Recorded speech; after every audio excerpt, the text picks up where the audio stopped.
کبھی حد سے زیادہ بھوک لگنا، روزمرہ کے کاموں میں دلچسپی نہ ہونا، دل کی دھڑکن کا تیز ہونا، کبھی سانس رکنے لگنا، کبھی سانس پھولنے لگنا، جسم کانپنا، اور کبھی کبھار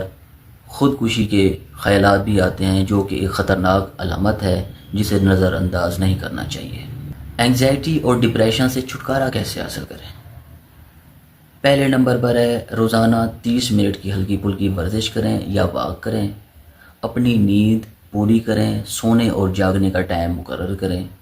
متوازن غذا لیں جن میں سبزیاں، پھل، ڈرائی فروٹس اور مچھلی شامل ہیں، سوشل میڈیا کا استعمال محدود کریں، نماز، تلاوت اور ذکر دل کو سکون دیتے ہیں، ان میں مشغول رہیں، گہری سانس لینے کی پریکٹس کریں،